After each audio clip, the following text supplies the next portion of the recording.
उन सारे physical quantity यानी भौतिक राशियों का बीमीय सूत्र निकालेंगे जो कि एग्जामिनेशन में बहुत बार पूछा जा चुका है।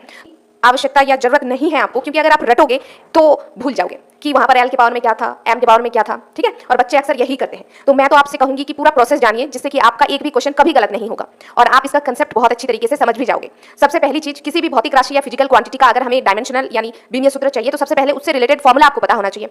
हम लोगों ने क्लास 11th का सेकंड चैप्टर फिजिक्स में स्टार्ट कर दिया है, मात्रक एवं मापन में। उस चैप्टर का सबसे इंपॉर्टेंट टॉपिक बीमीय सूत्र यानी डायमेंशनल फॉर्मूला, जिससे कि एग्जामिनेशन में बहुत सारे क्वेश्चंस आते हैं।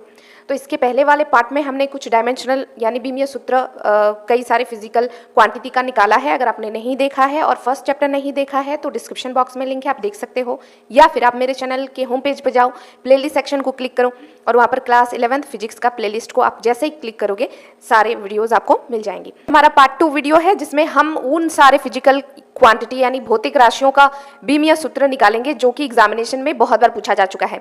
तो सबसे पहला जो है वो है हमारा त्वरण।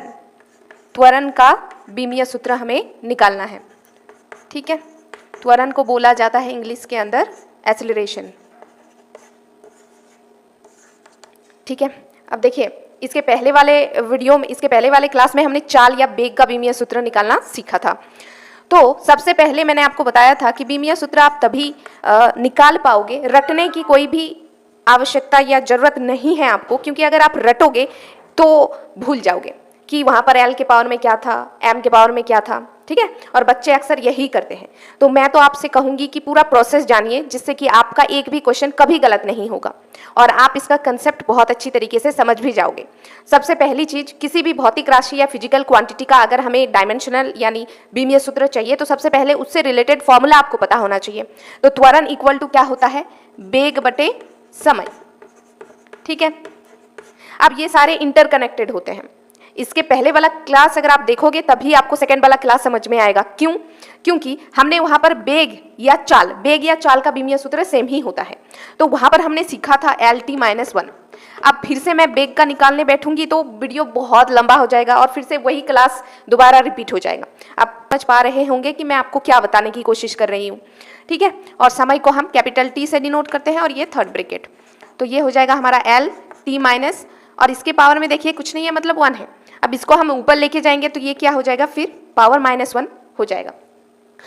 अब आपको थोड़ा बहुत पावर रूल भी पता होना चाहिए। अगर आप भूल गए हो, जबकि ये क्लास 7-8 में है, फिर अगर आप फिर भी भूल गए हो तो आप मुझे कमेंट बॉक्स में बता सकते हो। मैं एक सेपरेट वीडियो में सिर्फ आपको मैथमेटिक्स यानी पावर रूल के सारे कंसेप्ट बता दूंगी, ठीक है। फिलहाल के लिए इधर ध्यान दीजिए। अब देखिए, ये हो जाएगा L और ये बेस सेम है तो ये पावर क्या हो जाते हैं, प्लस हो जाते हैं। तो -1 प्लस -1 ये हो जाएगा -2। तो त्वरण यानी एक्सीलरेशन का बीमीय सूत्र हो गया हमारा LT-2। या फिर इस चीज को ऐसा भी लिखा जा सकता है m0 L1T-2, ठीक है। मैंने आपको कहा था कि हमेशा बीमीय सूत्र को MLT के टर्म में ही लिखा जाता है। अब यहाँ पे m का कोई टर्म नहीं है, सिर्फ L है और T के पावर में -2 है। L है मतलब L के पावर में 1 है, T के पावर में -2 है और ये m0 मैंने कैसे लिख दिया। अब किसी के भी पावर में 0 हो तो उसका वैल्यू तो 1 ही होता है। तो आप चाहे उसको ऐसे m0 बोल के चिपका दीजिए या फिर नहीं भी चिपकाइए। मैं आपको ये चीज़ क्यों बता रही हूँ, क्योंकि क्लास 11 का एग्जामिनेशन ऑब्जेक्टिव पैटर्न में होता है। आपके पास ऑप्शंस होंगे, उसके बाद आप निकालोगे LT-2 और वहाँ पर ऑप्शन में मिलेगा आपको m0 L1T-2। फिर आप कन्फ्यूज हो जाओगे, है ना। तो आपको कंसेप्ट पता होना चाहिए। अब दूसरा भौतिक राशि देखते हैं, बल का बीमीय सूत्र, जो कि बहुत बार एग्जामिनेशन में आ चुका है। देखिए, बल का बीमीय सूत्र अर्थात फोर्स का डायमेंशनल फॉर्मूला। अब बल इक्वल टू क्या होता है, द्रव्यमान इनटू त्वरण। हम लोग लिखते हैं ना F = ma, है ना। यहाँ पर चलिए F = m मतलब द्रव्यमान। द्रव्यमान को हम किससे डिनोट करते हैं, कैपिटल M से। A यानी त्वरण, अभी हमने निकाला LT-2, देखा कनेक्टेड है ना। अगर आप सीक्वेंस वाइज नहीं देखोगे तो फिर आपको कोई फायदा नहीं, आप समझ नहीं पाओगे।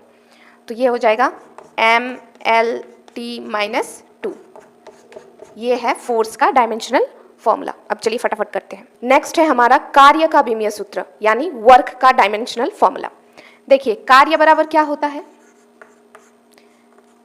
कार्य बराबर क्या होता है, यानी W = क्या होता है, बल गुना विस्थापन। ठीक है, हम लोग लिखते हैं ना W is equal to F S. ठीक है, F का मतलब बल, S मतलब विस्थापन। तो W is equal to F का हमने अभी देखा, यानी बल का हमने अभी देखा क्या था, थोड़ा सा वीडियो पॉज करके देख लीजिए अभी के लिए, फिर बाद में तो आपको लर्न हो जाएगा प्रैक्टिस के साथ। mL/t-2, तो हम बिठाएंगे यहाँ पर mL/t-2, और विस्थापन हो गया हमारा क्या, विस्थापन मतलब दूरी, तो इसको हम L से डिनोट करते हैं, तो ये हो जाएगा हमारा m, और ये L के पावर में 1, इसके पावर में भी 1, तो ये हो जाएगा L टू द पावर, दोनों पावर जुड़ जाएंगे L2 और ये t-2, तो ये हो गया कार्य का विमीय सूत्र mL/t-2। और भी इंपॉर्टेंट है जो कि एग्जामिनेशन में आ चुका है, ये हम नेक्स्ट क्लास में बात कर लेते हैं, इतना आपको प्रैक्टिस कर लेना है। Thank you.